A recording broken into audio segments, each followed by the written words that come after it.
welcome everybody to our UFO ET Experiencers group. And we meet on the second Tuesday of the month, and where we have a guest speaker come in and speak. And afterwards we have question and answers. And we've been doing this for about 7 years now, which I'm really excited about. We just started on Zoom about a year and a half ago. And I'm really excited to bring forward a wonderful guest that I have known about his work since 2016. And he's doing some phenomenal paradigm shifting work. And his name is Rey Hernandez. And I just would like to read a little bit about Rey. Rey Hernandez was a PhD candidate at the University of California at Berkeley, where he was the recipient of the National Science Foundation Ph.D. Fellowship. He is currently the director of the Consciousness and Contact Research Institute, or CCRI, an academic research institute comprised of more than 25 PhD academics, medical doctors, and researchers whose mission is to explore the relationship between consciousness research and the phenomenology of paranormal experiences, what CCRI calls the Contact Modalities.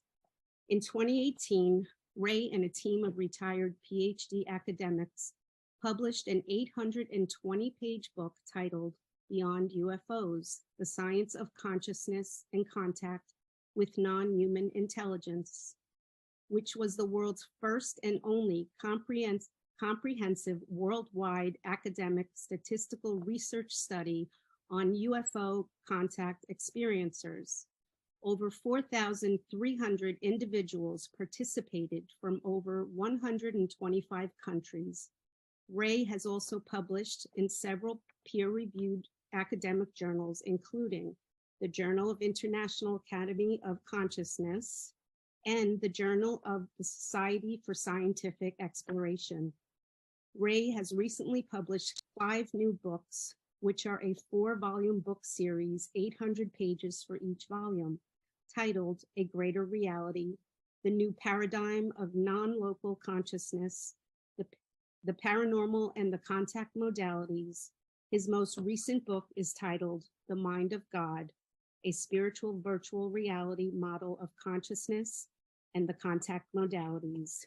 And CCRI's website is agreaterreality.com, where you can find out much more about Rey's work. And I want to introduce Rey. So happy that you're here with us tonight. Thank you. Thank you very much, everyone. And like many of you, I'm also a hardcore full experiencer. Before March of 2012, I thought that everyone here were crazies. And so I had a big wake-up call on that day, which I'll explain very quickly. But basically what happened was for over a 3.5-year period, I was having like nonstop paranormal experiences to the point where I thought I was going crazy. I began to drink because I just couldn't deal with it. And then after the Dr. Edgar Mitchell Free Foundation was formed, we had all these PhD academics that had studied consciousness and what is normally called the paranormal. Like Edgar Mitchell, for example, he started the Institute for Noetic Sciences. In 1974, he published a book titled Psychic Explorations, which is a 700-page book on almost all of the contact modalities, except it didn't talk about UFOs and near-death experiences. And Edgar told me that he didn't talk about UFOs because there was zero academic research on it. And the NDE phenomenon was not coined until the year later when Raymond Moody published his book, Life After Life. And so they started bringing in other professors, and I started talking to them. And then they in turn hooked me up with all the pioneers of parapsychology that were alive at that time. And so I began asking all of these people, I said, do you believe that consciousness is fundamental? And they all said yes. I said, do you believe that all of what is called the paranormal, is it all one integrated phenomena? And they all said yes. I said, well, show me the book. I want to read it. They said, no one's ever written the book. Well, at least show me the academic article. They said, no one's ever written about that. I said, this is crazy. This is the world's most fundamental question. And you're telling me no one's written about it? And they said, no, And so that's when the first kernel of thought about writing these new books started. And that was when we were like midway through the research study on UFO contact experiencers, just to give you a seedling of how I was thinking, because I think like an academic, because I was an academic. And so let me do my presentation now and just let everyone here know that I'm going to be flying through this, okay? Just on the UFO topic, usually would take me an hour and a half presentation and then a 30-minute Q&A session. And then with my new work, that's another hour and a half with a 30-minute Q&A session. So I'm just going to be flying over these topics. I'm going to be skipping over numerous topics. So in the Q&A, you can ask me questions. But so I apologize for that, because you just can't talk about these complexities in a couple of minutes. You just can't do it. So here we go. The name of the organization, of the new organization, is the Consciousness and Contact Research Institute. And I'm the director of it. And the website is agreaterreality.com. And please remember this, because as of May 1st, you'll be able to upload all of my 6 books for free. You'll be able to upload PDF files for free, including the actual articles from A Greater Reality. So you're going to have basically a year's worth of reading for free. As of May 1st. And anyone has any questions, this is my email, info@agreaterreality.com. Please send me an email. I'll put you on our mailing list when we have the website ready for you to upload all these articles. So let me go to the next one. The title of my talk today is Towards a Unified Theory of Consciousness and the Contact Modalities. Okay, this basically is I have a whole bunch of education, went to numerous well-known universities. I had, almost a straight A GPA. So I'm an overeducated, I was an atheist, not any longer. I just recently retired as a tax attorney with the Department of Treasury. Before that, I had several high-level jobs, and one was as an adjunct professor at the City University of New York for about 7 years. And then previous to March of 2012, I had zero interest in any of these topics. And as I said before, I would have thought that everyone here was crazy. And then on March the 3rd, our dog became paralyzed. And there she is right there, Nena. This is my daughter, my wife and myself. And then she became totally paralyzed, and my wife began to pray all night. The next morning, we saw my wife saw this object in our living room. And then she started screaming for me to go downstairs, yelling and yelling.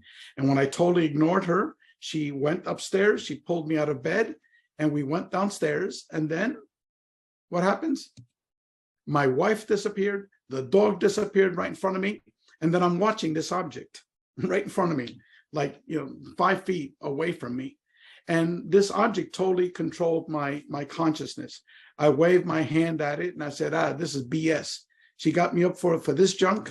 I'm going back to sleep. So then I went up the stairs and immediately I was knocked out. Okay, which is not normal, not normal at all. And then when I woke up an hour later, I was fully conscious and I ran down the stairs. And then my wife started screaming in the middle of the living room, the angels cured her, the angels cured her, the angels cured her. And the dog was running around completely healed. And we were going to be putting our dog to sleep later that day. We had an appointment with our vet. And so needless to say, I felt like an atomic bomb exploded in my brain. My whole concept of reality was totally exploded and squashed. And then what happened was that my wife, 2 months later, the dog woke her up. She went outside and she saw this huge object like right on top of her. And there was what is commonly called the UFO. And she said, oh, my angels came and visited me last night. They came in a beautiful angelic craft, So I said, well, draw it. And she drew it. I said, this is not an angel. This is a UFO that you saw. She said, oh, you wouldn't understand. You're an atheist, And so that's how it started. And then she began to pray at night, outside at night, and these huge UFOs would appear. So in August, I said, what the hell, let me give it a try. And within 15 minutes, this appeared. Okay. And it was during this, can everyone still hear me? Yes. Okay. And it was during this experience, which was literally 30 feet on top of us. My daughter was there, my friend, his wife, and their 17-year-old daughter. We were having this experience, my daughter and I, for over an hour. And I concluded that night that what we were watching was a holographic projection. And the reason why was because once my friends came, they began to try to explain it away, okay? And then I said, in my mind, I said, you better come up with some better BS than this, because my friends don't believe me. So what we were watching was totally erased, and something totally different was put in its place. Now it was large orbs, gigantic orbs that were literally within 100 meters on top of us, and they were all blinking on and off, on and off, on and off. So what you're watching right now, that disappeared and something totally different replaced it. And then my friends stopped trying to explain it away, because what the new object that we were watching, you just couldn't explain it away. It was like unbelievable.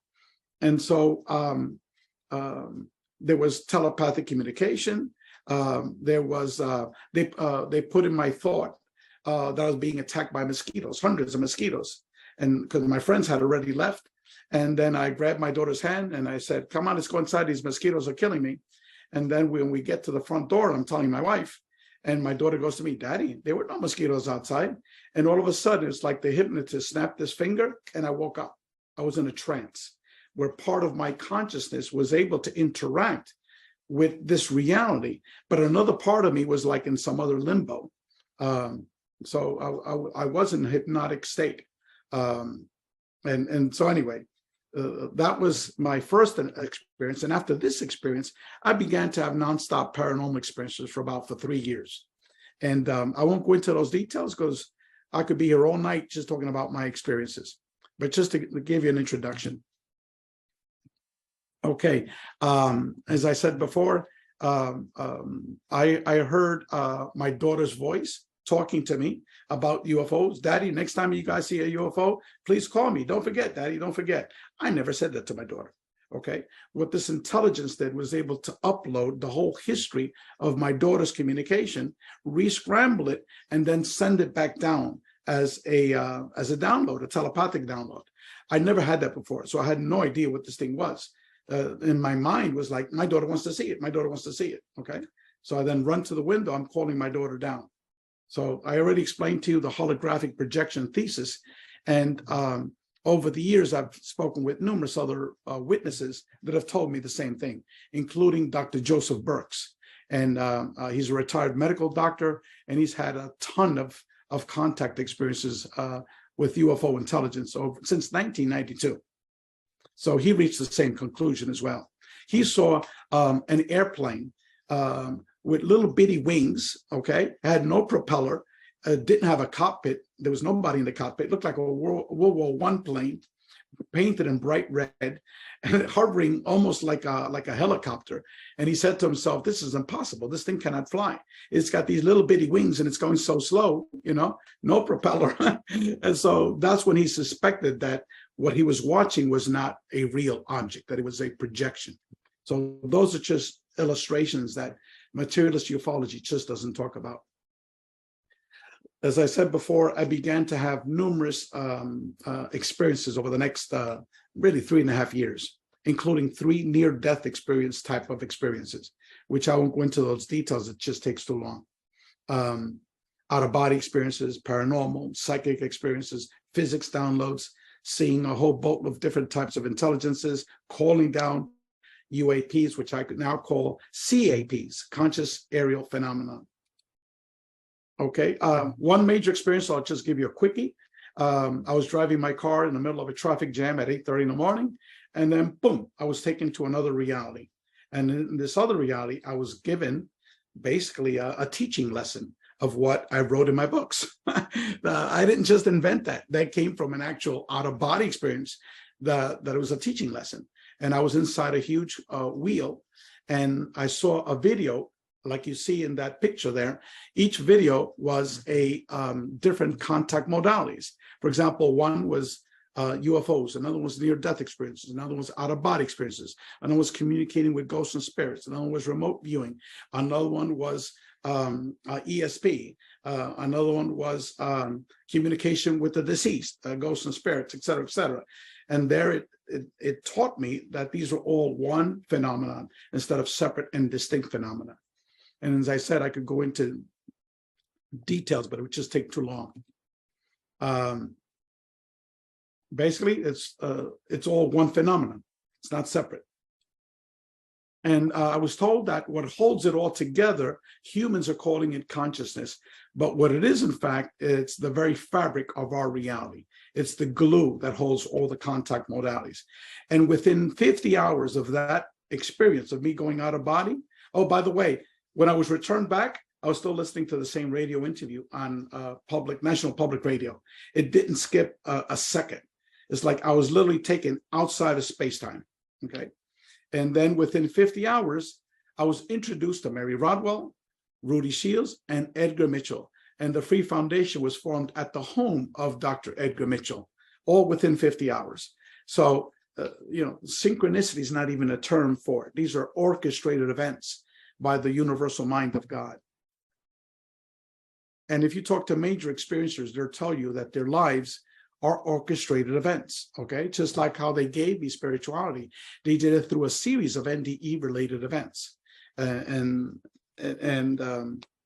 Anyway, it's too many details to talk about, but I've had numerous experiences of these orchestrated experiences. The contact modalities, okay? The contact modalities are all the different ways that humans are piercing the veil of our physical reality via what Dr. Edgar Mitchell coined non-local consciousness, and having diverse contact experiences with various forms of non-human intelligence. And in 2013, I published a paper shortly after that experience titled The Contact Modalities, the Quantum Hologram Theory of Consciousness and the Contact Modalities. And that was in the website of the Dr. Edgar Mitchell Free Foundation. And these are just some of the contact modalities. UAPs, UFO contact experiences, which I recoined it as CAPs, Consciousness Aerial Phenomena. And that's the term that I used in all of my new books. Near-death experiences, out-of-body experiences, spirit and ghost communications, astral travel experiences, remote viewing, hallucinogenic journeys, mediumship channeling, and numerous other types of human communication with non-human intelligence. And the three co-founders, as I said earlier, was the sixth man to walk on the moon, Dr. Edgar Mitchell, Dr. Rudy Shields, an emeritus professor of astrophysics at Harvard University, and Mary Rodwell, a UFO contact researcher from Australia. And for 35 years, she's been working with UFO contact experiencers. And I said, all of them were introduced to me within a 50-hour period. And off record, if you want me to tell you the details, I'll tell you how that happened, but that's a very lengthy explanation. Now, what happened was that I was given very specific instructions of what I needed to do, but in essence, it was a very generalized instructions. So I had no idea what it was, and so both Edgar Mitchell and Rudy Shields and Mary, they said, "Look, just be patient; it'll come to you." So I woke up that same Saturday morning. And 3 times it's happened on Saturday morning where I would wake up and have it all in my mind, all the details of certain projects. And so I woke up that Saturday morning after I left Edgar Mitchell's home, and I had the whole outline of the world's first comprehensive academic statistical research study on UFO contact experiencers. Because if the UFO phenomenon is associated with near-death experiences, out-of-body experiences, ghosts and spirits, with near-death experiences, there's a ton of academic literature on NDEs. With ghosts and spirits, again, that's been talked about since the dawn of mankind. And in the late 1800s, early 1900s, with the Spiritism movement, there were numerous academics that began to do research studies on mediumship and channeling, etc., which continues to this day.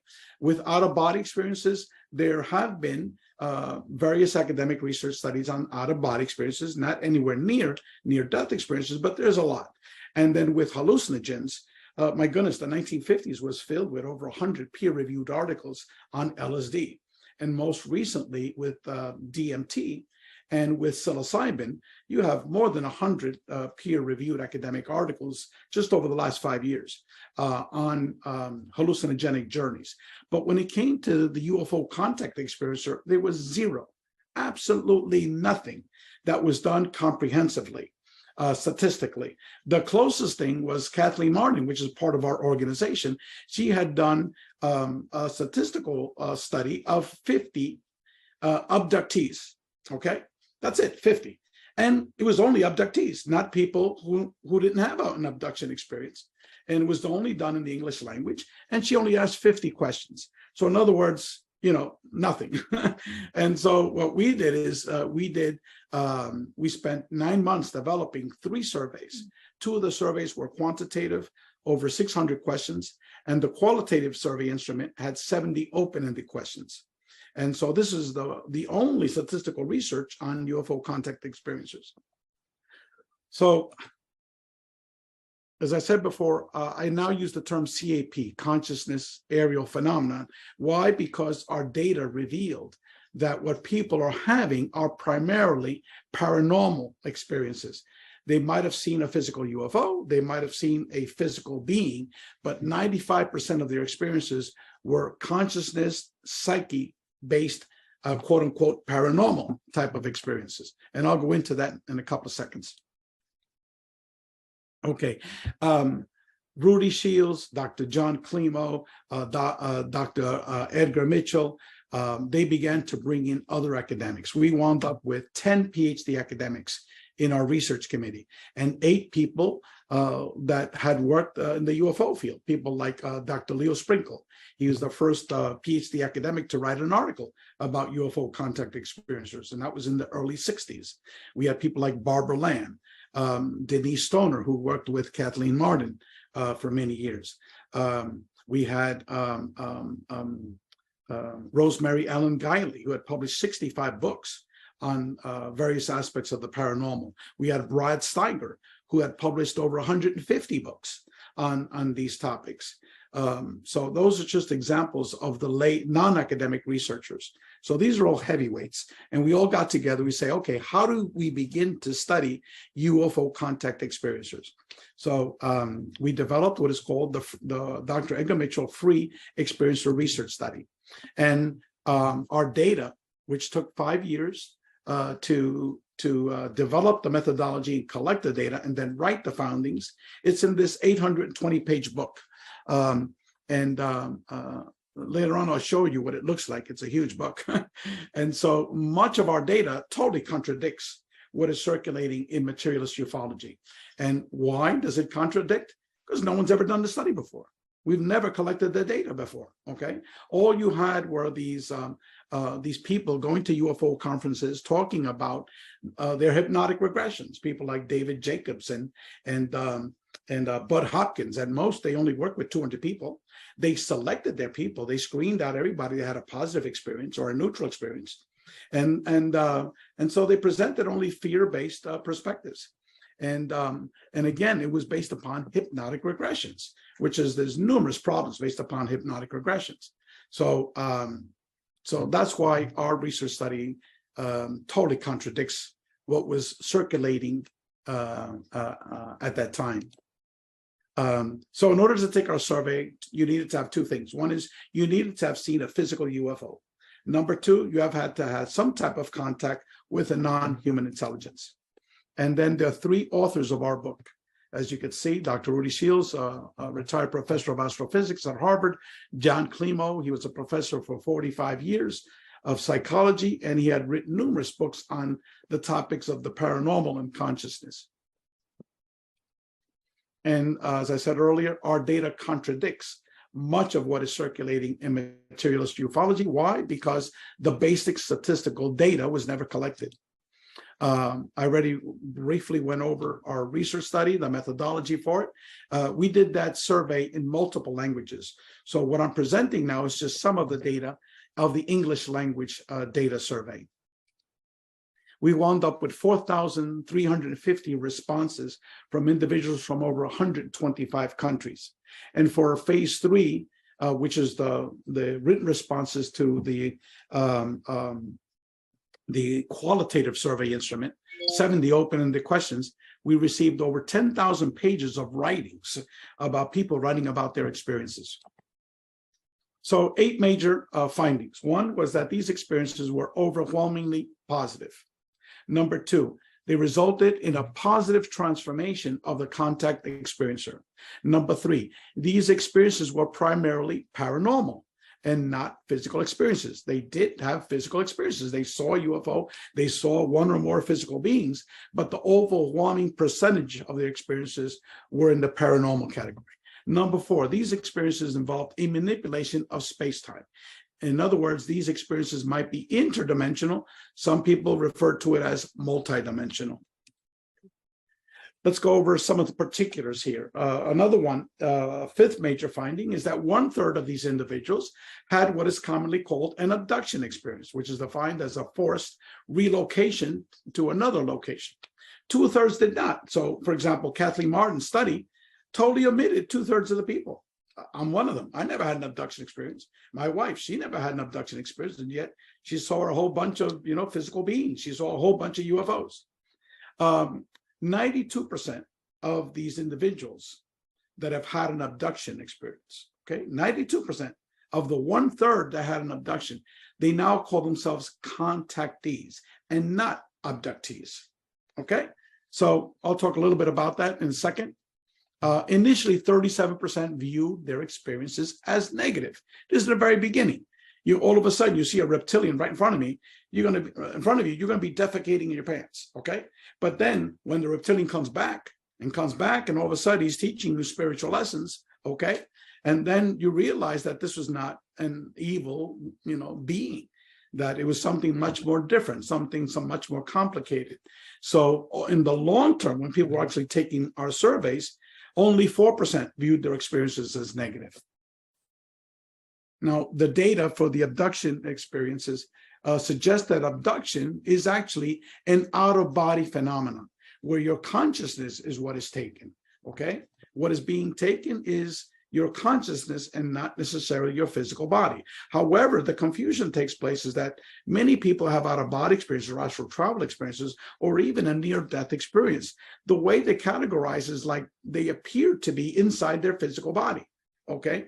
Many of them don't even realize that they're not in their physical body, okay? So that's what a lot of the confusion takes place. So similar to an OBE, an out-of-body experience, you sense that you're in a physical body, but in fact, you are in an astral body, your soul, spirit, your individuated unit of consciousness. Now, we also found out, our 6th major finding was that 50% of the people that took our surveys, 50%, half of these people were brought to a matrix reality, just like I was brought to a matrix reality, a multidimensional reality. These experiences were overwhelmingly positive. The vast majority were given spiritual lessons. Time seemed to stop. And in my case, it certainly did stop because I was in the middle of a traffic jam and I was gone for 30 minutes. So, and then people are shown visions of humanity's, of their past, present, and future, and also humanity's past, present, and future. 50% reported a miraculous medical healing, just our dog, like our dog. Chapter 6 of our book, Beyond UFOs, was just on medical healings. And that was written by retired medical doctor, Dr. Joseph Burks, and a major researcher, Preston Dennett. The 8th major finding is that 85% understand that there is a relationship between UFO contact, the paranormal, and the spirit world. And we asked, my goodness, close to 25 questions just on that topic alone. And each of the other topics, like the abduction type of questions, we asked again numerous questions regarding whether these experiences were positive, negative, or neutral. We asked that question, positive, negative, neutral, in 40 different questions. The reason is because depending how you ask a question, you'll get a different result. So the following is just a few examples. How would you describe your experiences? Were they positive, negative, or neutral? This is not a leading question. It's straight up in your face, okay? Well, guess what? 66% said their experiences were positive, okay? Neutral was 29%. Negative was only 5%, okay? Now, for UFO contact experiences, this is not unusual. That's what they would guess, okay? But for these materialists in ufology, they think that every type of UFO contact deals with an abduction, and that all of these experiences were highly negative. Well, 4,300 people that took our survey said, no, that's all bullshit. Okay, we asked the question, if you could stop your ET contact experiences, would you? Okay, and 84% said no, keep it coming, baby, keep it coming. Okay, and we also define ET as non-human intelligence, because if you just use the word ET, people think of a little short gray and things of that sort. And that's, people were seeing almost everything except a little short gray. They were seeing tens of thousands of different types of beings. So 84% said, keep it coming, baby, keep it coming. Don't make it stop. Do you believe that ETs or non-human intelligence are bad, malevolent, or evil? Well, 91% said no. So these are just examples of asking the question positive, negative, and neutral. We also asked it for the different types of beings. What we discovered was that the number one type of being, I don't have it in this chart here, but that 60% of the people said other, okay? You don't even have it here. It's other, okay? And then the number one type of being is number two, actually. Other was number one. Number two was the energy being at 55%. Out of those, 7% viewed it as negative. Number three was the human looking being, and it was 5% viewed it as negative. The short grays came in at number 4. Only 11% viewed it as negative. The ghost and spirit form, that was number, 6? Number 5, actually, sorry. And that was only viewed by 7% as negative. And then the tall grays, 33%. And that was followed by reptilian and insectoids. Now here we're talking, let's say, for example, even the reptilians, it was 23% negative. That was the highest by far of any group. But then we went into the written responses to the open-ended questions, and we wanted to find out, why were all these other people saying 10%? Okay, at the very highest, and all of a sudden the reptilian was 23%. Well, what we saw and what they wrote out was not that the reptilian raped them and ate their children, and Barack Obama and the dead recently died, the Queen of England was a reptilian. You know, none of this bullshit. You know, what happened was that people were scared when they saw that reptilian being right in front of them. Imagine you seeing an 8-foot tall being, okay, 500 pounds, 600 pounds, with a bodybuilder's muscles all over the place, in the body of a crocodile with little beady eyes standing 2 feet in front of you. You're going to be defecating in your pants, okay? So the people that answered negative were the people that were just horrified by seeing the reptilian. But the vast majority of people that had reptilian experiences continue to have experiences. And then they realized that, look, the reptilian didn't do anything to me. 60% said it was neutral. Okay, so again, this is 644 people, folks. Tons of people. This is not the occasional David Jacob, reptilian, that raped the woman and ate their children. You know, that type of BS. Okay, this is real hardcore. 644 people from all over the world, and that's why 23% said it was negative. Same thing with the short grays. All of a sudden, you see 3 of these little beings that were 3 to 4 feet tall on the foot of your bed. When you wake up at night, you're going to be, if you didn't have bladder problems, you're going to have bladder problems, that night. So that's why a lot of these people answered negative. But again, it was actually 10.5%. That's it. Okay, transformation of the experiencer, positive transformation of the experiencer. I'm going to fly through this. Okay, we asked 70 questions from Dr. Kenneth Ring's book. He's one of the leading researchers on near-death experiences. In 1992, he published a book where he compared 85 NDE experiencers with 85 abductees. And he asked numerous questions, but many of these questions, 70, dealt with how did they change? Okay, from the very beginning to the very end. And what he concluded was both the NDE experiencers and the UFO abductees changed in exactly the same way. And I'll go over some of these questions. 51% said that these experiences had a positive effect on changing their life. 22% said had a positive effect on changing their life. My desire to help others, my compassion for others, my appreciation of ordinary things of life, my sensitivity to the suffering of others, my concern with spiritual matters, my desire to achieve a higher consciousness, all increased. My appreciation of nature, my spiritual feelings, my concern with the welfare of the planet, my understanding of what life is all about, my personal sense of purpose in life, my concern with ecological matters, all strongly increased or increased, okay? Now let's take a look at what decreased, okay? What decreased was my concern with material things. All of a sudden, they didn't care about new Mercedes-Benz every year, okay? Money was not that important. My interest in organized religion. All of a sudden, people just stopped going to church or decreased the number of times that they go to church. My competitive tendencies, all of a sudden, about stabbing your coworker in the back so you can get the promotion, they don't feel that way anymore. My fear of death, look at that. It was 73% of these people, do not fear death. And 24%, it did not change. But look at that, 73%. Don't fear death anymore. My desire to become a well-known person, famous, okay? I want to be famous, decreased, okay? So let's look at this transformation. Let's look at Kathleen Martin. A lot of you know who she is. She's one of these individuals that really started the whole genre of the abduction phenomenon, okay? She published with Stanton Friedman a book titled Captured, the Benny Barney Hill UFO abduction story, okay? Well, that was many, many, many years ago. Now look at Kathleen's latest book titled Forbidden Knowledge, a personal journey from alien abduction to spiritual transformation. Kathleen Martin is now Miss Love and Light, okay?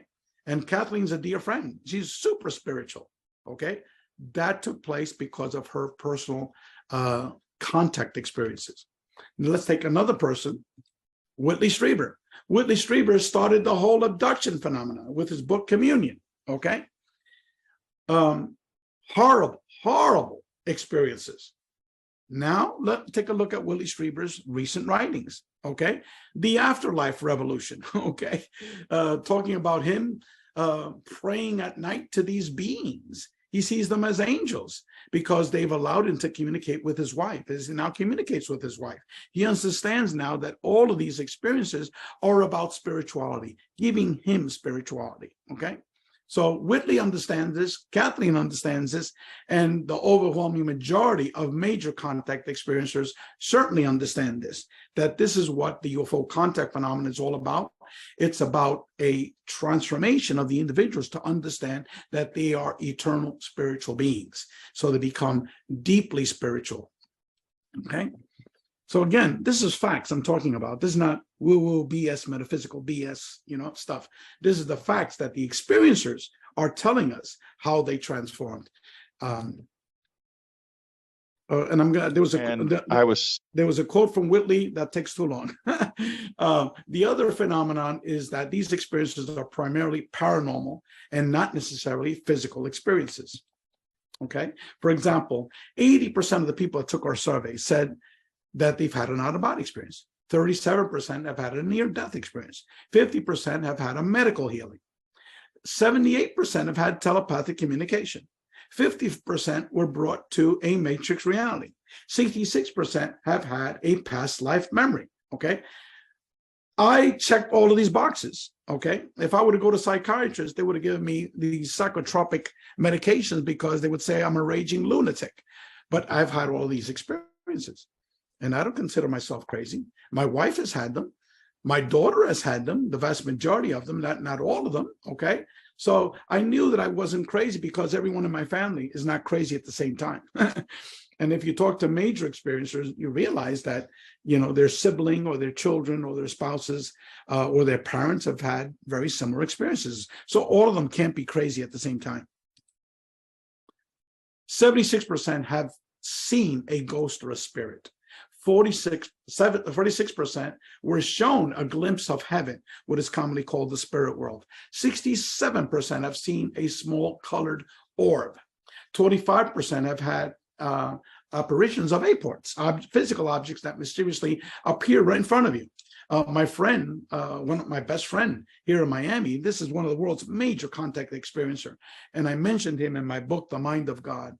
And 25% of these people have had similar experiences with aports. 61% have had fallen objects falling, appearing, mysteriously reappearing in their house. 74% can see or feel energy auras around people. Now, when people have communicated with non-human intelligence, 75% stated that the communication was in their native language. If you're a Spanish speaker, you had that communication in Spanish. If you're from France, it's in French, okay, et cetera, et cetera. 61% that the messages were reassuring to them. 54% had spiritually reassuring messages. 54% said that this intelligence taught them about love or oneness. 45% taught them about humanity's behavior, that we're destroying our planet and that we're not loving each other. We're just the total opposite. We're ruthless killers. On and on and on, just to give you messages that people have gotten. So I'm skipping all these topics. I already talked a little bit about abduction. As I said before, only 1/3 of these people have had an abduction. And as I said before, close to only 8% of the people that have had an abduction, which is 1/3 of the people. They said it was an abduction of the most caring kind. But if you look at 70% of them said, I'm not an abductee, I'm a contactee, okay? I was either treated as an egalitarian, equal relationship, treating with respect and understanding. And then another 9% said, yes, I had an abduction, but they sought my permission before they took me. And they treated me in a humane and compassionate way. So right there is, 80% of the people. And 13% said, yes, it was an abduction, but it was a milder kind, a caring kind, all right? So then you only had that 8% of the abductees said that it was negative. So being brought to another reality. I already told you about my personal experience. So we asked that question. What we found out was that 50% of the UFO contact experiencers have had contact with a non-human intelligence and an OBE-like matrix reality, in a multidimensional reality.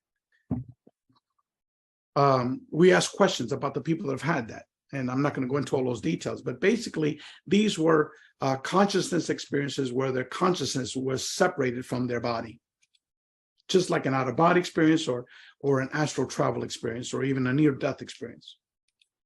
And these are questions that we asked about that experience. If you're interested, let me know and I'll answer those questions. 50% reported a miraculous medical healing. Okay, chapter 6 in our book, which again, I'm giving you chapter 6 for free. Just email me and I'll send it to you. And as of May 1st, our book, the entire 820-page book, Beyond UFOs, you could upload it as a PDF file. And one of the people who had these miraculous medical healings is Kathleen Martin. She's now gone public with this. But when we wrote our book, she wasn't public about it, so we couldn't mention her name. But we had 3 medical doctors that had miraculous medical healings. Fascinating. And then later on, Preston Dennett wrote a book titled 300 Cases of UFO Medical Healings, because we gave them, literally more than 1,000 cases of people that had miraculous medical healings. And then he went on and wrote this book about 300 cases of UFO medical healings. Spirituality in the spirit world. 97% of the people that took our surveys believe that non-human intelligence can travel to other dimensions. 91% believe that there's a grand plan in motion and that experiencers are a part of that grand plan. 89% believe that there's a connection between non-human intelligence and the paranormal. 83% believe that there's a connection between non-human intelligence and the spirit world. 31% were given a message about God. And not necessarily religion. We're not talking religion here, okay? 30% were told about the death process in the spirit world. 28% were told where they came from. 26% were given a message about reincarnation. Again, why is it important to study the experiencers? Because the experiencers, not only of the UFO contact experiencers, but also NDE experiencers, out-of-body experiencers, experiencers of hallucinogenic journeys, people that have seen ghosts and spirits, all of the contact modalities, they hold the key to be able to understand the nature of our reality, the nature of consciousness, okay? So what we want to be able to do with the new organization, the CCRI, the Consciousness and Contact Research Institute, is to do the same exact thing that we did with the UFO contact experiencers, except we want to do it now for the experiencers of all the contact modalities. We want to do a comparative, contrast, a statistical research study to see what are the similarities that they all share. And in my book, The Mind of God, I have almost 40 pages that discusses some of these similarities with specific detailed analysis of that. Let me skip over this stuff. Basically, it's that the father of modern ufology, Dr. J. Allen Hynek, towards the end of his life, he speculated that the UFO phenomenon might be an interdimensional phenomenon based upon consciousness. And I have a video where he discusses this, but we don't have enough time for that. So I'm skipping that. Apologize. And what he basically said is that that these experiences might be a product of consciousness. The father of modern ufology, Dr. Jacques Vallée, said the same exact thing. He said that he did not associate UFOs with ETs. He doesn't believe that they come from a physical planet and that these are physical beings. He says that the UFO contact phenomena involves a manipulation of space-time. And he also suspected that all the paranormal is associated to the UFO phenomena. Why? Because his research revealed that most of the UFO contactees that he interviewed, all of them had paranormal experiences after their contact experience, the UFO contact experience. Now, again, I think that I'm skipping that, but he basically said, I will be disappointed if UFOs turn out to be nothing more than visitors from another planet. He said, I think what the UFO phenomenon is teaching us is that we don't understand time and space. And by definition, when something has a manipulation of time and space, by definition, it's interdimensional or multidimensional. And he says, here are objects that are physical, interact with humans, and yet are capable of manipulating time and space in ways that go beyond what is our understanding of our physics today. I have another quote by George Knapp, who's a radio host on Coast to Coast Radio for over 40 years. He also one of the co-authors of The Hunt for Skinwalker Ranch. And he basically said the same thing as Jacques Vallée, almost verbatim. Aliens. So there's a picture of him and myself holding up our book, Beyond UFOs. And he also believes that consciousness is primary. So all these people that I'm telling you, they all believe exactly like I do, except I'm the one that's putting it all on paper. Aliens may not be from other planets, that flying saucers may not actually be craft from other worlds, that it might represent something else. Okay, George, let's go and let's get out of here. Okay. Very small. Okay. All right. Now let's see how we can get out of here, George. There we go. There we go. Okay. He says flying saucers, what he means is materialist ufology is not the answer to these bigger questions. In other words, the source of the UFOs. Okay. And so I'm not going to go over all the details, but he basically agrees with everything I'm saying, except you never hear that from him in his show, Coast to Coast. John Alexander, he wrote his PhD on near-death experiences. He also wrote a book on UFOs. And he also was the director of the U.S. Army non-lethal weapons program, remote viewing and using your mind as a battle tool. He spent months at the Monroe Institute learning how to do out-of-body experiences. Most recently, he and his wife have gone all around the world studying different shamans, from Tibet, to India, to South America, the Amazon jungle. John is also a member of CCRI. He said, to understand the UFO phenomenon, we need to look at it via a wider context of the contact modalities.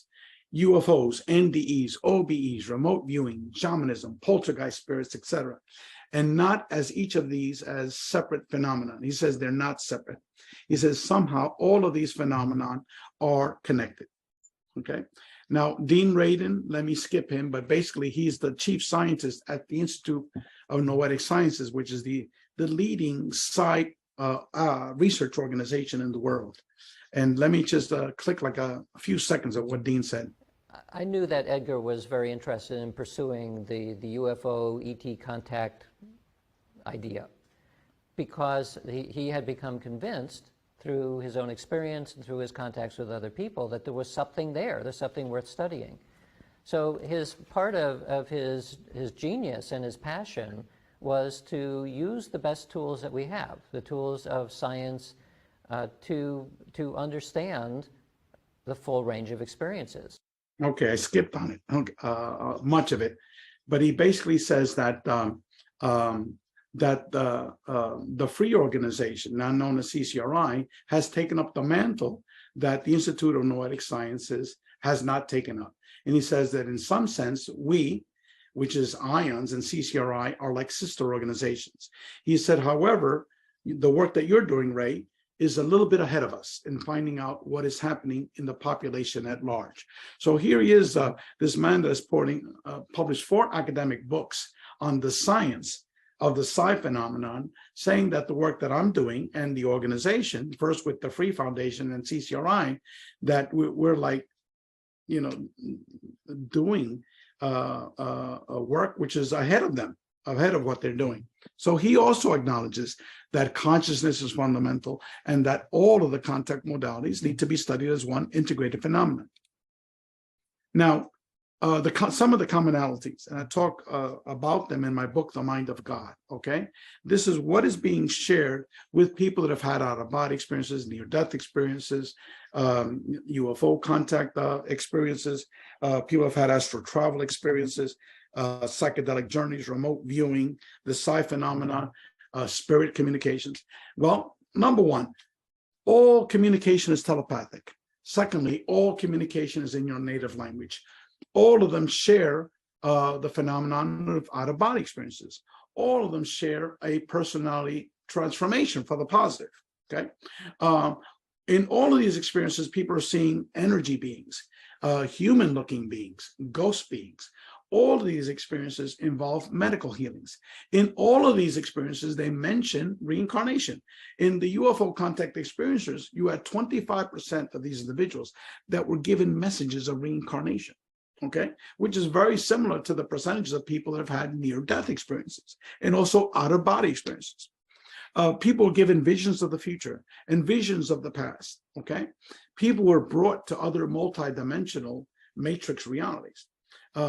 When they return from their experiences, the UFO contact experiences, out-of-body experiences, near-death experiences, et cetera, people have a heightened sense of precognition, okay?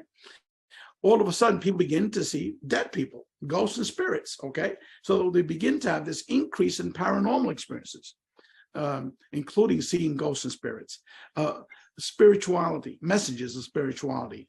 All of these phenomena involve receiving messages of spirituality, okay? Manipulation of electronic devices. I was totally shocked when you had Dr. Bruce Grayson, one of the leading researchers, a professor at the University of Virginia School of Medicine, major NDE researcher, talk about people that are NDE experiencers having problems with electronic devices, including watches, okay? Well, that's one of the major issues of UFO contact experiencers, okay? Problems with electronic devices, including watches. Another commonality is the aspect of consciousness is non-local, okay? Manipulation of space-time, multidimensional realities. All of these are commonalities of the contact modalities. So let me go ahead and quickly fly through these things. Dr. John Mack, a professor at the Harvard School of Medicine, professor of psychiatry, he wrote a book titled Passport to the Cosmos. And what he said was people know their experiences and what they have undergone does not fit with the prevailing mechanistic worldview. He says large percentages of people seem to know there is an unseen world or hidden dimensions of reality. And he had been working for several years now with UFO contact experiencers. So he based that quote based upon their experiences, okay?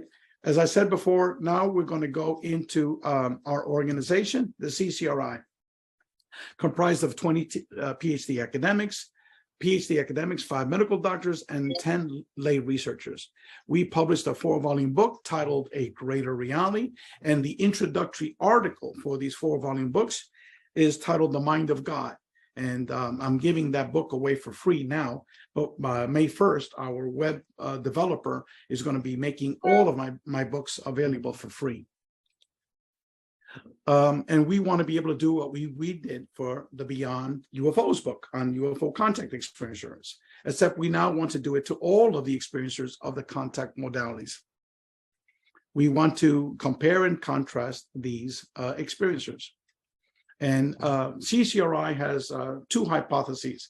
One is that consciousness is fundamental, and number 2, that all of these contact modalities might be derived from one source.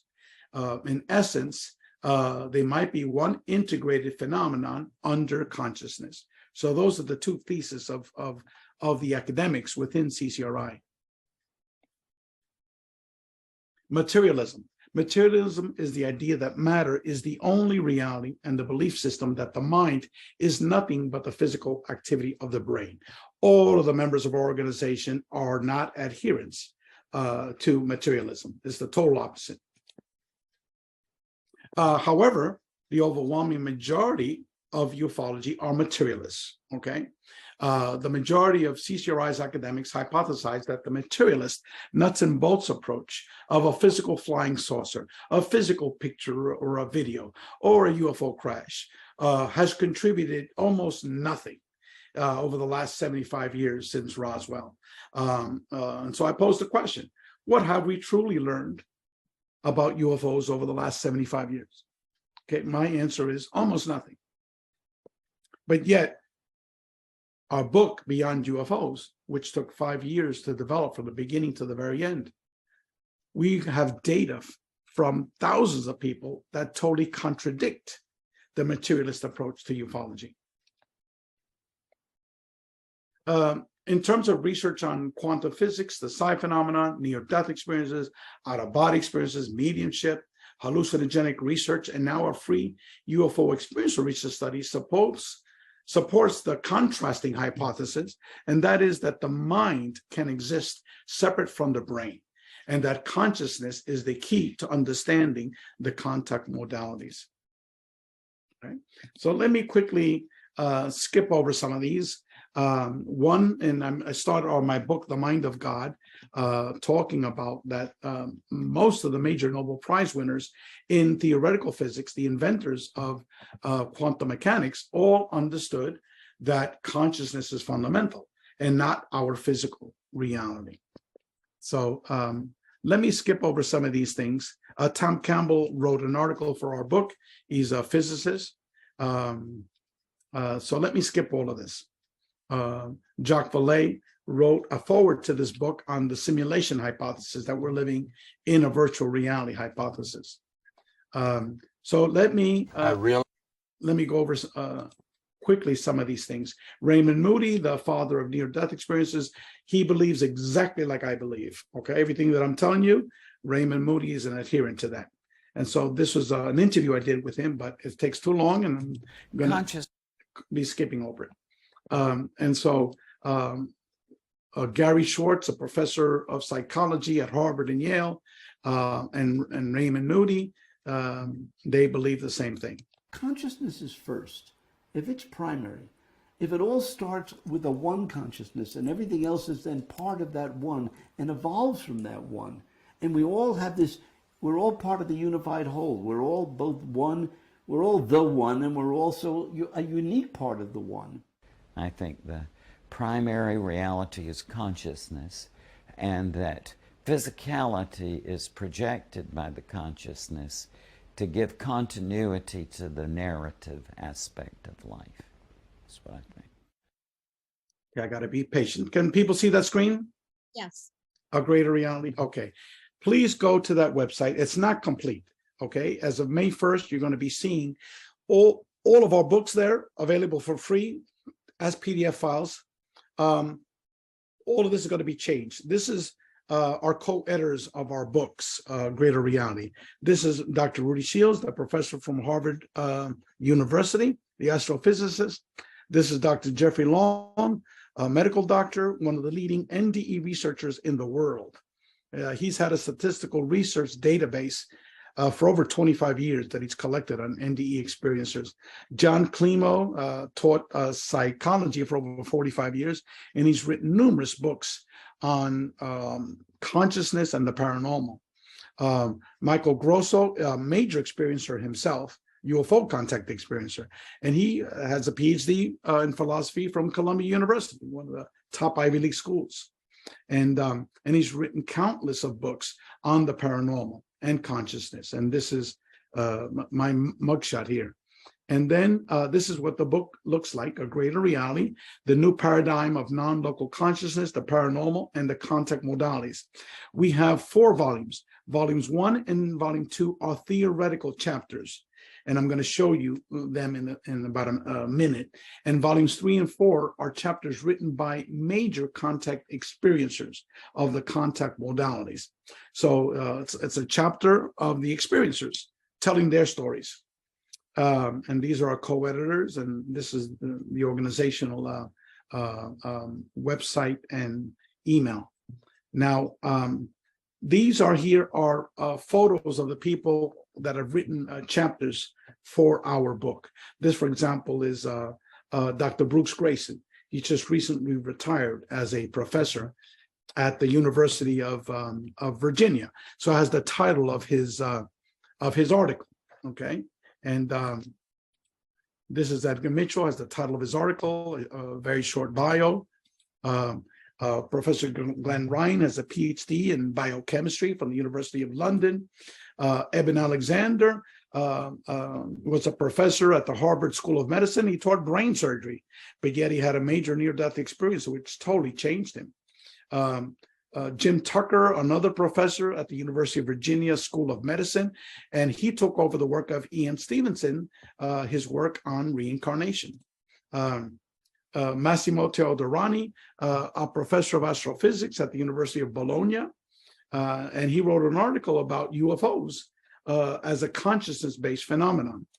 And Gary Schwartz was a professor at Harvard and Yale, and over 300 peer-reviewed publications. Raymond Moody, I already introduced you to him before. Jeff Kripal, who invited me to a conference in May at Rice University to be one of the speakers, and he's the associate dean at the School of Humanities, and he was the chair of the Department of Philosophy and Religion at Rice University. And Rice is like a little Ivy League school, and he's publishing a book now by the University of Chicago Press, which is one of the major academic publishing house in the country.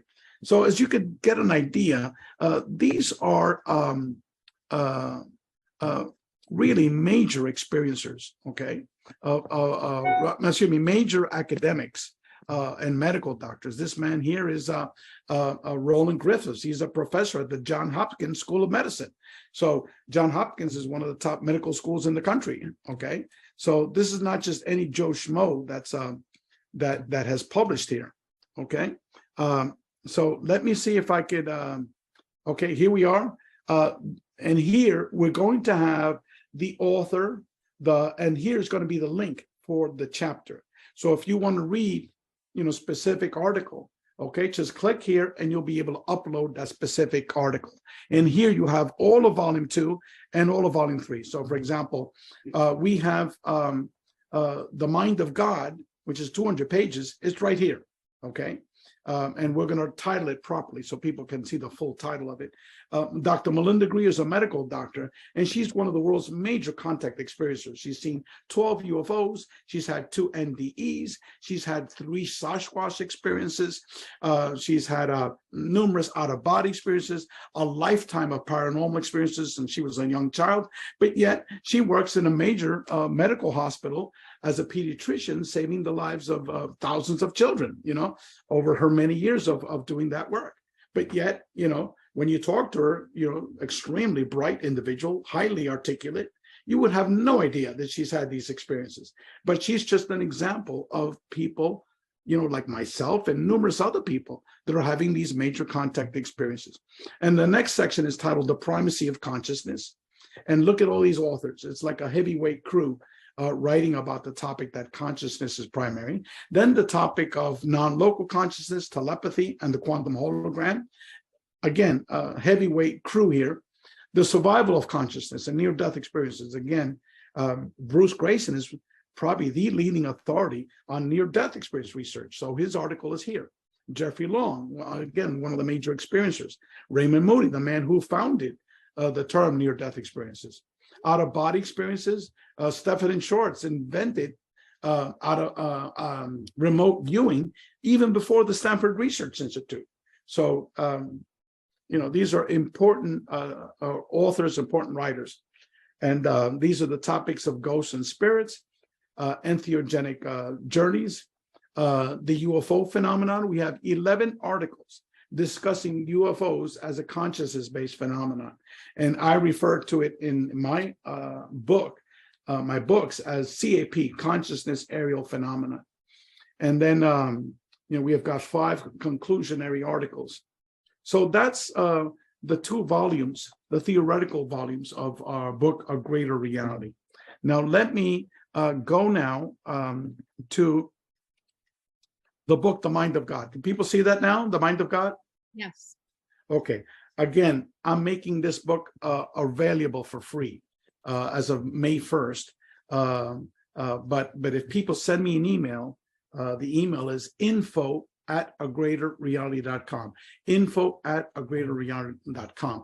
I'll put you on the mailing list. I'll send you that The Mind of God immediately right now. And then as of May 1st, you can have access to all of our books. As I said, there's 6 books, all of them for free. So let's go over The Mind of God super quickly. How much time do I have, Catherine? You have, I would say we're good for another 5 to 7 minutes, and then we'll. Oh, okay. I'll just do a quick scan of this, okay? Okay.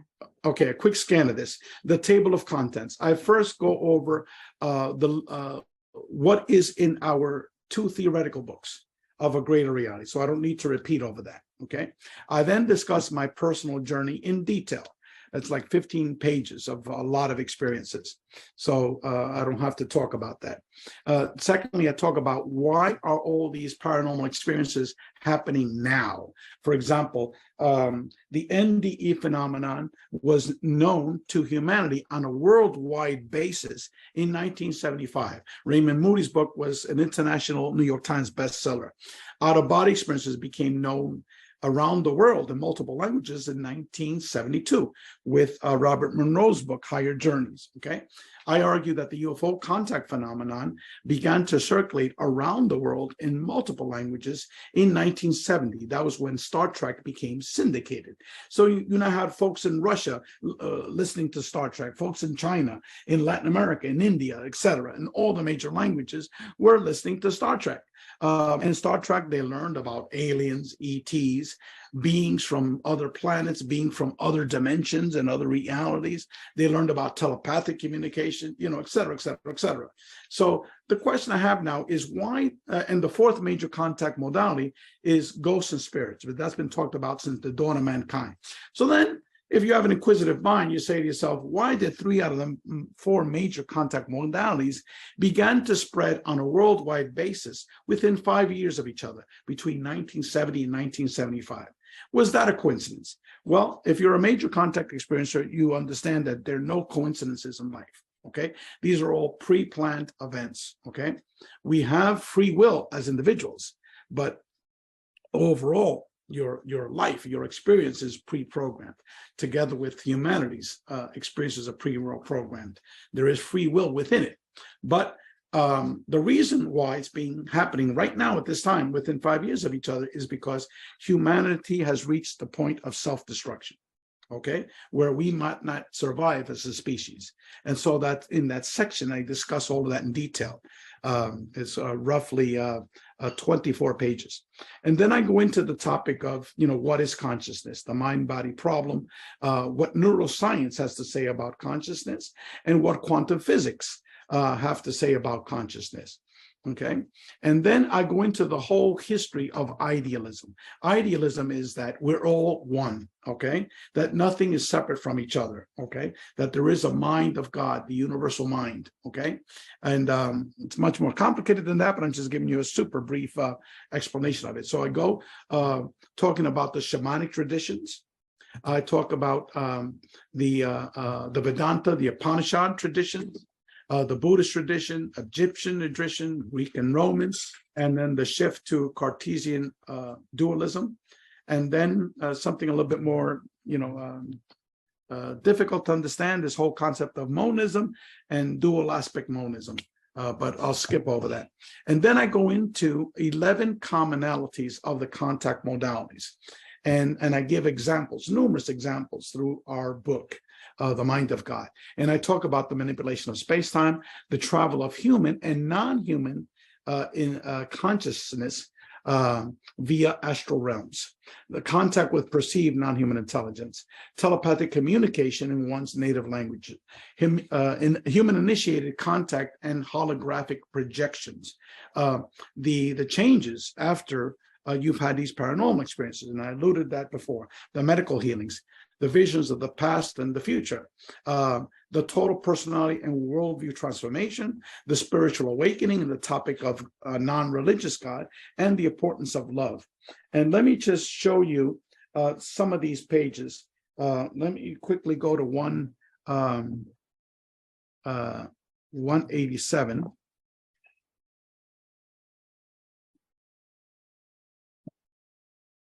Okay, let me see if I got the correct page here.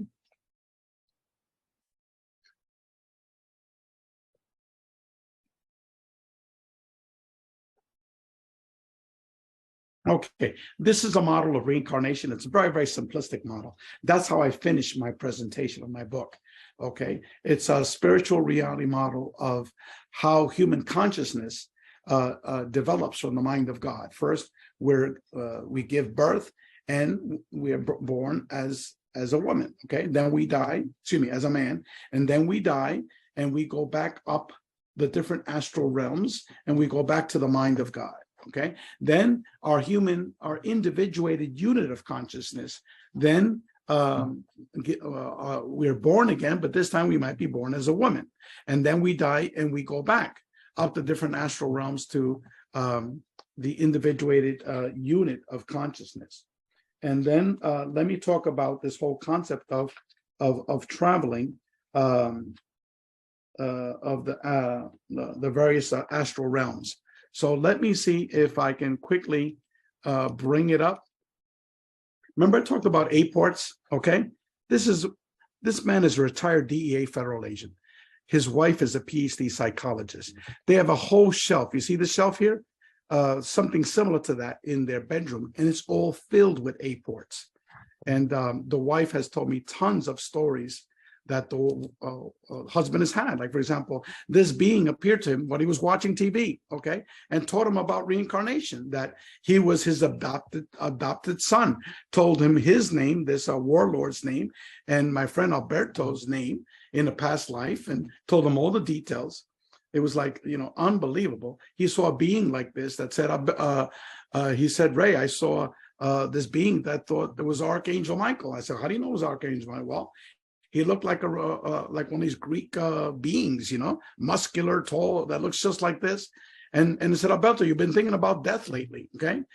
You shouldn't fear death, and gave him a near-death experience. And Alberto was watching TV in his couch, and he saw Palladian beings, tons of, his first experiences started with seeing the heart of Christ like this, holographic, when he was in the countryside in Cuba, and it just went right into his body. And so he wrote a book titled Chasing Dictators, which is his story as a DEA federal agent. So anyway, this is not, a crazy madman. This is a man that's highly respected. But yet he's an example of so many people that just do not talk to anyone else. Okay, you see this, a spiritual virtuality model of consciousness and the universal mind of God. Okay, let me go to it. Okay. our reality is a 4D physical reality, okay? It's the 3 dimensions, and the fourth one is space-time. And so Edgar Mitchell always said that ESP was the sixth sense, and that really crossed you between the physical reality and a multidimensional reality. And so that's what the brain is. It's just it triggers off the 5 physical senses, okay? But when you're having an out-of-body experience, remote viewing, clairvoyance, and possibly the UFO contact phenomenon, you're going into a 5D reality because your consciousness is out of your body, but you're still interacting with your 4D physical reality underneath, okay? So you have an OBE, you're seeing your dead body underneath you. Everything is, you see everything, you know, the living room that you died in or the emergency room that you're being brought into.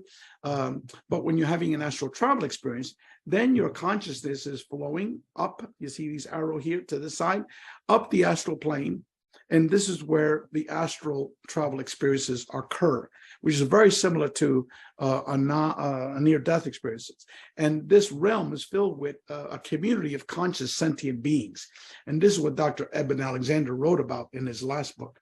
And so in here is the universal mind of God. This is where the NDE occurs, reincarnation occurs. This is where we rejoined this intelligence that people in an NDE associate as God. Most people see it as an energy being. But also the same way human consciousness travels up and comes down, also contact modalities. All the beings associated with all the contact modalities travel up and travel down. Like you see your Aunt Matilda, 2 days after you bury her in the cemetery, you see her in your living room, okay? Very physical, very real, okay? So this is just a graphic model showing how human consciousness and the consciousness of other sentient beings are able to travel through the astral planes. So anyway, that's sort of like my 5 minutes are up that I was given. And so let me go back and I'll stop the sharing the screen here. And that's just a super, super quick summary. I didn't give any, how should I say, you know, I should have given it more time to it, but we just didn't have that. So I'm open for questions. Wow. Thank you so much, Ray. This was fantastic. And you're just a wealth of information. And I'm thinking you could probably teach a week-long or more class and have keep coming with more information. I love it. We'll have to have you back again to do more. And so I wanted to see if anybody had any questions. If you have any questions and you want to put them in the chat, and I will ask Ray. One thing I wanted to say to you, Ray, is that, you know, what I just kept feeling as you were talking about was how this is so paradigm changing for so many people, in that, you know, when I think about how many people have been institutionalized over, you know, hundreds of years just here in this society because they were having these kind of experiences and spoke about them. And, you know, my heart goes out to them because I know a lot of people have been put into the mental health system and medicated and told that they had mental illness and all kinds of different, you know, psychosis and all things like that. So this work I'm really excited about because not only does it, you know, help those of us who are experiencers to feel validated by the scientific community too, but it's also going to reach out into the all different, you know, medical establishment, scientific establishment, and eventually I think it's going to be common knowledge one day, and I hope sooner than, you know, so I'm really excited about your work. Well, that's why this book, as you can tell, it's, you know, very, very thick. This is 800 pages. And this book has the title, The New Paradigm, A Greater Reality, The New Paradigm. And what it is that these concepts, half of the PhD academics and medical doctors that are in our group that you saw there in that lengthy list, half of them are experiencers.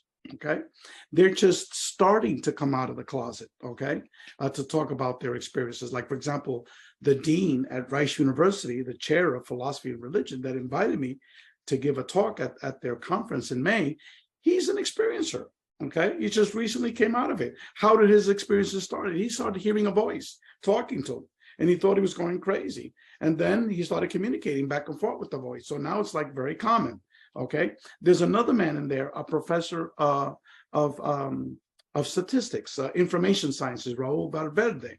Okay, he went to a yoga class. Okay, he was he didn't want to go, but the friend kept on, come on, come on, come on. So he went to the yoga class. Now, as a background, he and his wife had gone to numerous fertility specialists to try to have a child. Okay, they were not successful after like 7 years.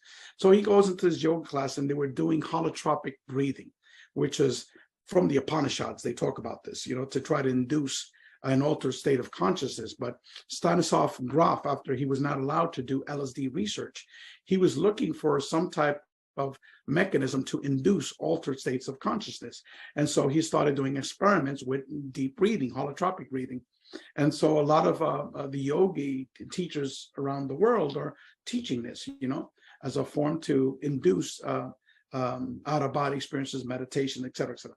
So anyway, he was doing all his deep breathing exercises, and all of a sudden, he hears a voice, Raul, don't worry about your wife becoming pregnant. Within 2 weeks, she's going to tell you that she's pregnant, and you're going to find out it's a girl, and you're eventually going to give her this name. And so the man freaked out. He jumped up and he ran out of that yoga place, thinking that, he was going crazy. But within 2 weeks, his wife, Raul, I'm pregnant. Then later on, when they had a sonogram, it's a girl. And then the wife goes, Raul, I've been thinking about naming our child if it was a girl, and gives her the name that this intelligent. Now, Raul, who you can see his bio on our website, okay? He communicates almost on a daily basis with this intelligence, okay? One-on-one. And it's like back and forth, like it's normal stuff. And most of the conversations are about spirituality and cosmology, the nature of our reality, okay? So these are not the only people, and these are not crazy people, because, you have people from all walks of life, they're having these things.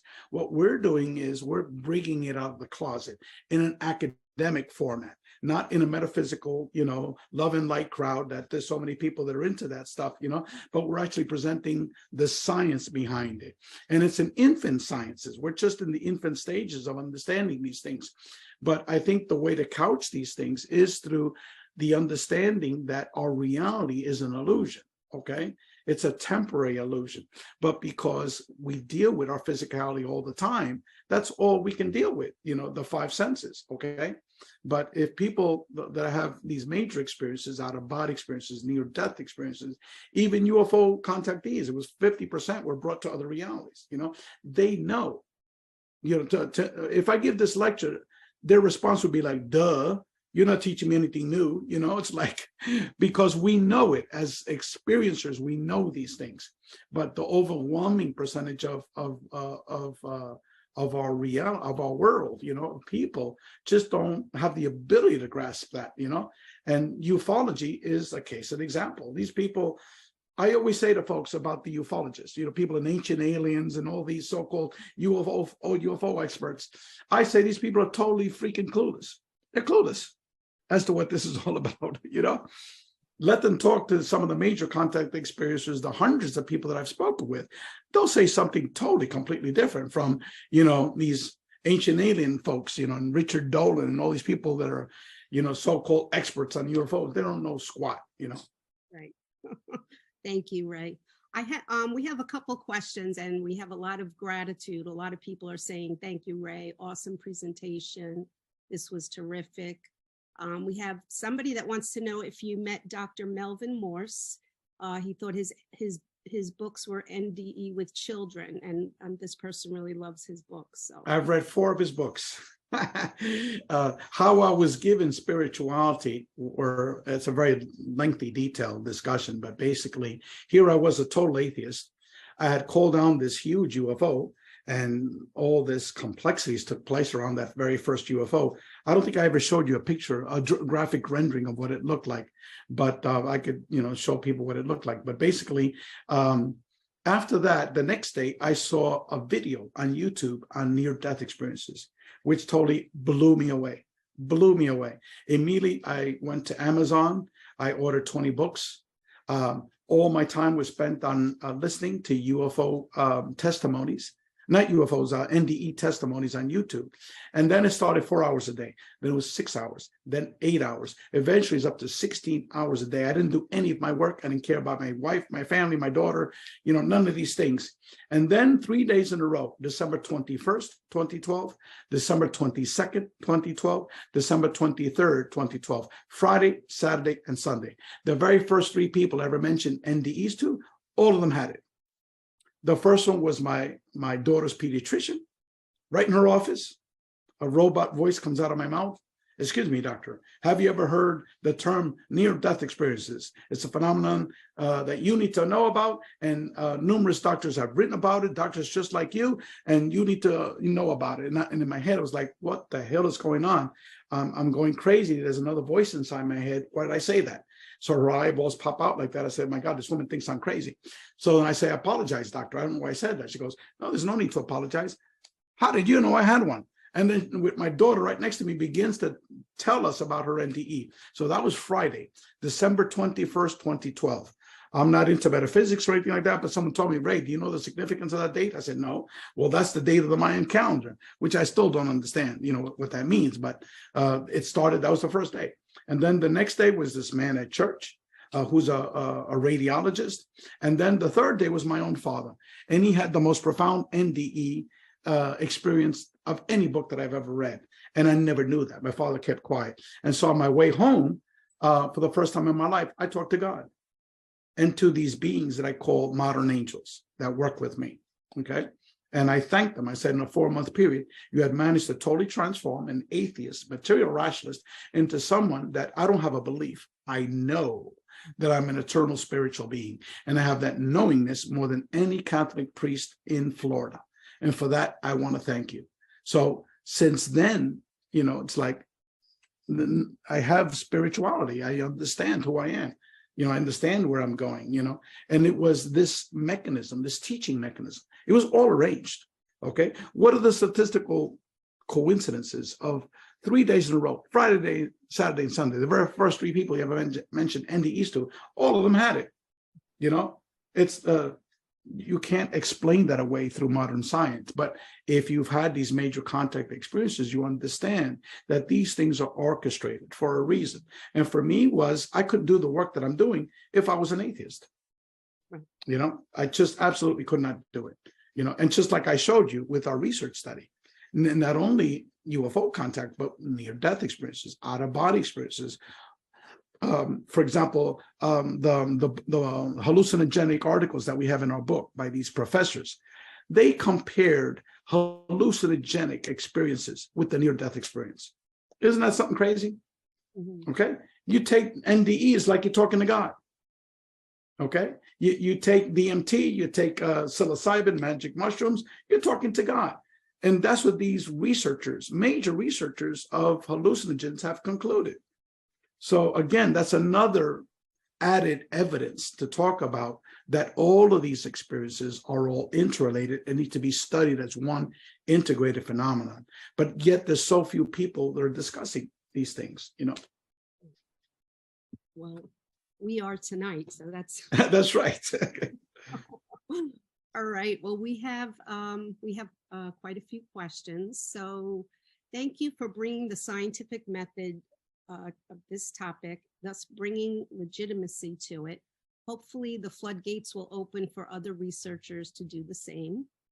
And a lot of thank yous and amazing presentation. Finally have a recognition that my experiences are validated and recognized and not crazy. And then we have a question. Do you think that man is undergoing major evolutionary upgrade? Also on a related topic, can you talk about the Kundalini awakening as discussed in your book? Yes, we actually asked that question in our research study, the UFO contact experiencer. And we asked that question in many different ways. And basically what these experiencers have told us was that, yes, they believe that there is an evolution not in terms of changing your genes and all that stuff that you read on the internet, but the changes of our mindset, you know, how we change as individuals, the profound changes that are taking place for us to change as a species. And the reason, I think, is because, you know, the ecological disasters that are coming, they're going to happen. Okay, there's going to be a thinning of population. I discussed that in my book. You know, what science is teaching us about the Antarctica melting. You know, the Arctic Circle melting. Very soon, we're going to be under 20 feet of water, all the major coastal cities. So one of them going to be in the ramifications of that. You have all these countries that are threatening nuclear annihilation of each other. You know, all that is going to be exacerbating if you have billions of people leaving the coastal cities, going into other countries, you know, and spreading all over the place. What's going to be the effects of food, you know, the agricultural producers. I mean, there's going to be a major wars, major thinning of population. It's coming. So the point is, what do we do, you know? And in terms of the Palladian stuff, no, Palladians is not going to stop this nuclear war. First of all, I don't believe that there are physical beings that people are describing, you know, Palladians, this, and that, okay? These are all manifestations of consciousness. For the people that believe that these are all physical beings that are visiting us, yes, you see them in a physical format. My friend Alberto saw this Chinese warlord physically right in front of him in a physical garb that was teaching him about reincarnation. Did he come from the Chinese warlord planet, you know, and all these other beings that he interacted with? What we discovered in our research study, that people were seeing tens of thousands of different types of beings, okay? Just a human looking being. Some of them had suits, some had certain wardrobes, some of them had black skin, some of them were Asian looking, I mean, it was like some were 15 feet tall, some were 2 feet tall, you know, and you name it, people were interacting with these beings. There's a friend here in Miami, Florida. His name is Albert Rosales. He has published 17 books about encounters with humanoids. Okay, not human-looking beings. We're talking humanoids. John Keel, a very famous UFO researcher, spoke about the Mothman. Okay, he also wrote about this robot that people were seeing. You know, a robotic type of being. So these are just examples, but there's literally thousands and thousands. Now, did all these thousands of different beings come from thousands of different planets, physical planets? No. All of these are manifestations of consciousness, okay? And like, for example, when you see them, rarely do you see people seeing one of these beings for more than a minute, usually less than 30 seconds, okay? Just like seeing Aunt Sally 2 days after she's dead, okay? So in your living room, in her favorite Sunday dress, is Aunt Sally real or not real? Is she physical or not physical? Well, the response is both, just like Schrodinger's cat. Schrodinger's cat is both dead and alive at the same time. Okay, but that's difficult for people to grasp because they're dealing with their five senses. Okay, and so you know, what we are experiencing, don't take it for granted that that's exactly what we're watching. And just like the UFOs, okay, these are holographic projections. They appear physically to you, so naturally you believe that these are physical objects because you're seeing them with your eyes. Okay. But anyone that's had an out-of-body experience or an astral travel experience, when you go to try to touch something, you can't grab it because your senses are eyesight, hearing, and for some people, smell. You can't taste it, you know, you cannot touch it because it doesn't exist, because you are a soul or a consciousness, okay? Same thing with these entities. You try to grab your deceased Aunt Sally, you know, when she appears to you right in front of you, you're not going to be able to grab her, even though for many of these people, they appear very, very physical, like a physical being, okay? Sometimes there's that physical touch, though, spirit. You can feel. Yes, just like, for example, when these apports appear, like in your living room and stuff, these are physical objects. And my friend has a whole shelf of these apports. So they're very physical objects. Sometimes people feel the physicality of it, whether it might be a being or a ghost or a dead people that's doing this. Again, these are complexities that we just don't understand. But people assume that it's a dead physical being that's like touching them, you know? So what I'm arguing is that we don't know the details of these complexities, but you have to start thinking of it from a different perspective, from a consciousness-based perspective.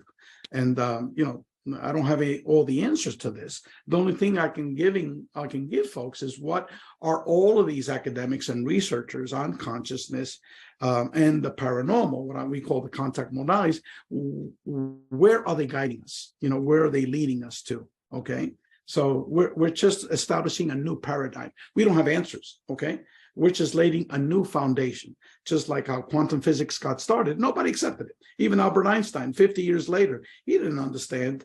He didn't accept quantum physics. Okay, but now it's like the foundation of our modern telecommunication industry, computers. You know, quantum mechanics. Okay, thank you. We have a couple more questions. Okay, so somebody had a spontaneous experience feeling and being another love-filled being, watching a vision of her daughter. She wants to know if she's all three of these at the same time, or she was all three of these at the same time, separate, but the same aspects of herself. I've heard that hundreds of times. I guess the first time I ran across that was in Raymond Fowler's book on Betty Andreasson.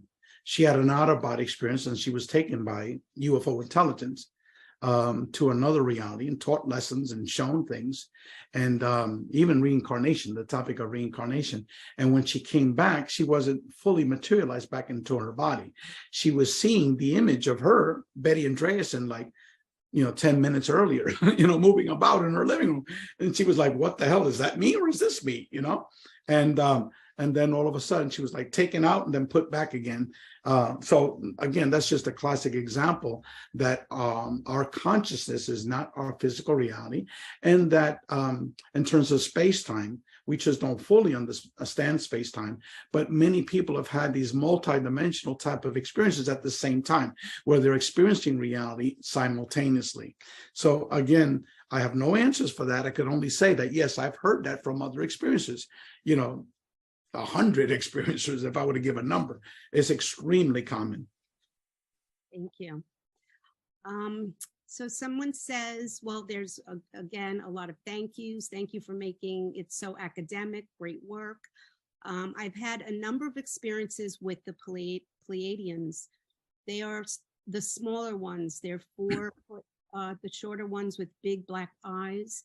And I've been able to call on the Pleiadian medical team. They are here to help the planet, aren't they? Well, that's that person's perspective of that reality, okay? These beings with the large eyes, people normally call them the small grays, okay? We've had these small grays come with insignias, some with skin suits, some with, like, you know, totally different configurations. Some were pure transparency, and they show the figures of it. Some were brown. Some came with monk's robes, okay?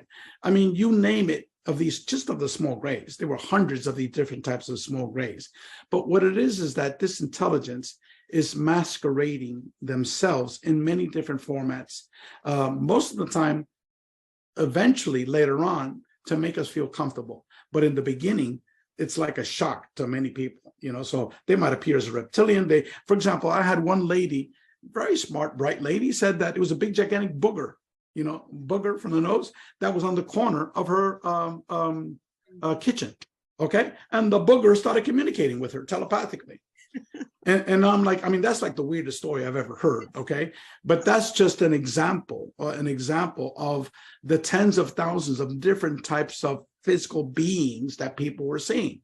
So what it is that, you know, non-human intelligence, the mind of God, is manifesting with us in many, many different ways, okay? And we also have to think that we are not our skin and bones. You know, this is a temporary physical illusion. You know, when we die, the near-death experience, you know, with tens of thousands of NDE stories, they're all saying the same thing. And basically what the conclusion out of that is that we are in essence eternal conscious spiritual beings. and that we're here in this physical reality, living this temporary illusion. And my whole section discussing idealism, I discuss how all the ancient traditions, from the shamanic tradition, people that are shamans from 20,000 BC, the whole shamanic tradition, to the Upanishads, the earliest writings known to mankind, talked about idealism, the one mind, all these things are all interrelated, to Buddhism, Taoism, the Near Eastern philosophies, to Greek religion, Roman religion, they've all talked about the same thing. It's only modern science has gotten away from that because, it's not scientific. Well, all of these ancient peoples knew much more about the nature of our reality than all these scientists who are still clueless as to the complexities of our reality. So to that person that saw that Palladian being, I would say, read our book, The Mind of God, and you're beginning, and also beyond UFO's book, and you're beginning to see that people are interacting with tens of thousands of different types of physical beings. Thank you. You're welcome. I have a question. Have you heard of other people that have had these experiences where the craft shows up and it's kind of like an orb, from a distance, but they're able to film it and capture it, and then once they enlarge the picture, can see faces that are familiar to them inside these orbs? Well, I personally have seen some of these. The testimony of witnesses is that not only the crafts, quote unquote crafts, but also the beings, they transform from a physical being, all of a sudden, zoop, they turn into an orb, and all of a sudden, zoop, they totally disappear right in front of you. Or they go through a wall, they go through a window, even the beings themselves. I've physically seen what are commonly called shadow beings, go right through windows. One time I was on it was a Skype call with 2 volunteers for the Free Foundation, Both of them are experiencers, but not anywhere near, what I've had. And all of a sudden, this shadow being comes right behind me and goes right through a window. And so one of the ladies started screaming like, what's that? I said, don't worry about it. It's just a shadow person, And so, these experiences are very, very common. But once you get adjusted to them, you realize that it's just part of our reality and you no longer fear them, just like Whitley Strieber. Once he learned to overcome fear, Whitley Strieber, then he began to have positive experiences or interpret them in a positive way. Same thing with Kathleen Martin. All of a sudden, once she learned to control the fear, then all of a sudden her positive experiences took off and they became spiritual teachings. Same thing with all of the experiencers in our surveys, as demonstrated by the data. So what they're doing really is the overall message, the overall theme, I think, is of all these contact modalities experiences is that I'll use a metaphysical term, they're awakening us. These are awakening tools to awaken us to who we really are, and that we're multidimensional spiritual beings, and that what the near-death experience is teaching us, the near-death experience is that, and I was told that by all the major NDE researchers that become my friends that have written chapters for a book. They said, Ray, the most important lesson, of the NDE experiencer that the NDE experiencer is taught is not important what religion you are, not important how much money you have. It's not important, blah, blah, blah. What's the most important is you need to learn how to love each other. And that's what people are told after they've had an NDE. That's the main message. But yet learning how to love is the most difficult concept for mankind. Because we still remain barbarians. I mean, in the last century, humans killed more than 200 million humans. I mean, think about that, we killed more than 200 million human beings. And that's just through, war and active neglect. Imagine through non-active neglect, So, and we found out that UFO contact experiencer, that was the most important message, the concept of love and spirituality and, compassion and forgiveness. But yet the UFO contact experiencer also knows that almost is an impossible task, for us as human beings. When people, these major out-of-body experiences and astral travel experiences, you interview them. And I hope you do for your show. because it's not just about UFOs, okay? They will tell you the same thing, okay? That once they're out of their body in these higher level astral realms, they are interacting with almost an infinite number of higher forms of intelligence, that the overwhelming majority are positive, okay? Like almost angelic nature, but there's certain intelligence that are not positive, okay? But yet the overall message that they're being told is about spirituality and the need, you know, for humanity to change. So everyone's getting the same message. So my argument is that what these experiences are is that these are spiritually transformative experiences, okay? And someone mentioned there, you include demons as non-human intelligence in the book, The Mind of God. Yes, because people are given, again, it's a very complicated and lengthy response to that question, but people are given negative experiences and highly negative experiences, sort of like a shocking jolt, okay? You rarely have these negative entities that are, you know, raping your wife or, you know, eating your children or any of these physical things. What they do is scare the living daylights out of you. Or there's something that people describe as a negative attachment, okay? Where you feel like all of a sudden this other personality is inside your body, okay? And it's you hearing voices. Like, for example, I have several articles in volume 3 and volume 4 by experiencers, major contact experiences that have had negative attachments, okay? For an example is like, for example, don't go out with her. No, she's going to be not good for you. No, you're going to wind up divorcing her just like you did your first wife, you know? And it was like on and on and on, all this negativity, okay? To the point where it was like he was deeply affected because everything coming from this intelligence that he was hearing the voice, you know, a telepathic voice, was all negativity. Okay. And he was eating like a fat pig. He had gained like 30 pounds, like in 2 months, you know, because it was like, you know, I love chocolate. Chocolate is so good. Chocolate is like, you know, so he was like, you know, when I asked him to write that article on that, because he wrote about his near-death experience and he wrote about his paranormal experiences. But then I said, can you also write about your spiritual attack? No, right? No, I don't want to go near that. I don't want to go near that. He was like so traumatized by that stuff, like he didn't want to touch it. It took me like a year to convince this guy because I said, look, there's other people that are having these things. They need to understand this thing. They understand how you overcame it, okay? And how you moved on. And so this other major experiencer said the same thing in her writings. So I know these things exist. We just don't understand them. So, but at least I'm describing it. And our reality, just like near-death experiences, the overwhelming percentage of them are highly positive, okay? But yet there's like 10% of them that are negative, okay? Near-death experiences, but it's only like 10%, just like the UFO contact experiences. We have 5% of the people that still view it as a negative phenomenon, but the overwhelming are either neutral or highly positive. Same thing with astral travel experiences, not out-of-body experience, but astral travel, which is a totally different phenomenon. In these higher astral realms, people are having contact with almost every type of non-human intelligence. Some are physical, that appear to them very physical. Some are not physical. And most of them are spiritually related, but occasionally you'll get all this negativity coming at you.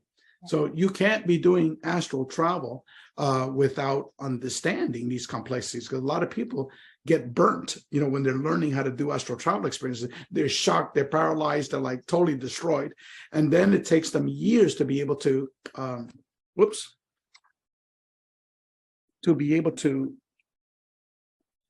sorry about that, to be able to recover, to keep on doing the astral travel experiences. So yes, that's why, to answer that person's questions, there is the negativity side of all of this. But what I have learned is that these experiences are just like to shock, you know, to shock you. Yeah. I view it as part of the spiritual path. Yes. Yeah. It can't be all positive. There's got to be some, you know, lessons and, you know, initiations and different ways of navigating and learning discernment and learning how to step into your power and that kind of thing. Yeah. And also our reality when we're born. Imagine if we're born, everything is positive and love and light. Okay. We would have a boring life review. afterwards, okay? A life review is you seeing the decisions, how you made your decisions. Were they good decisions or bad decisions? Okay. So we have free will within our lives. Okay. And so there needs to be a contrasting perspective. Okay. Absolutely. There needs to be the people that are tempted by money, the people that are tempted by sex, the people that are tempted by this, by that. You know, they know that after they did it, they're like they wash their hands from their sins. You know, because it wasn't right what they did. Okay, but when you have a life review, you relive these things, and then you're shown. You know, what do you think of that? Oh my God, I'm so ashamed by why I did that. Okay, So how so it affected other people and how they're yeah.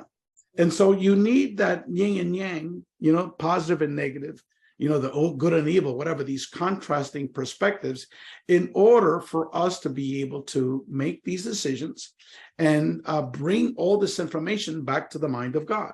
That's how the mind of God learns and grows, by these contrasting decisions. I mean, now we're getting into higher forms of esoteric type of discussions here, but I can get into that as well, Ray, I just want to say, I want to thank you, first of all, because this has been just so rich with information and so many areas of where we could have stopped and had probably a half-hour discussion. Oh, yeah.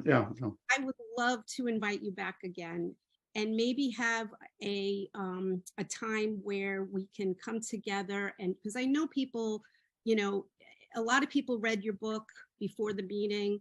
A lot of people are going to read your books now, and people are very excited that you're, giving them the PDF for free. And I mean, I would love to have you come back again and just let people ask you questions. Like, most definitely, just pure Q&A, and assuming that they've read at least the Mind of God.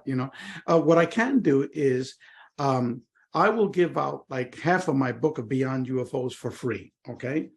Because it's just too much to send, over the internet. And also the Mind of God, it's only 200 pages. I'll send that to everyone, and I'll give cursory discussions of a greater reality. Now, send an email to info@experiencer. No, that's the old email. I'm sorry. info@agreaterreality.org. info@agreaterreality.org. Okay. And then I will send you all these materials, okay, for free. And then as of May 1st, we're shooting for May 1st. I can't promise it because I'm not developing the website, but we hope to have all of the 6 books that I'm associated with available for free as PDF downloads. And you could also go to our website to download the specific article, like I showed you earlier, for volumes 1 and volume 2. So, okay, you don't want to read the whole damn book. You just want to read 2 or 3 articles. You could do that. You could download that. So unlike all these people that are selling these books that try to make, $10 off of each book or something like that, what I'm doing is, this information is so important, you can't monetize it. You have, to me, I'm giving it away for free, because this is a new paradigm information that needs to be read by everyone. Absolutely. And I want to say thank you. And I know everybody is so appreciative of your work and your mission and your heart, because what you've had to do to bring all this together, I mean, I can't even begin to imagine. So I feel so filled with gratitude for you and your mission. Thank you, Catherine.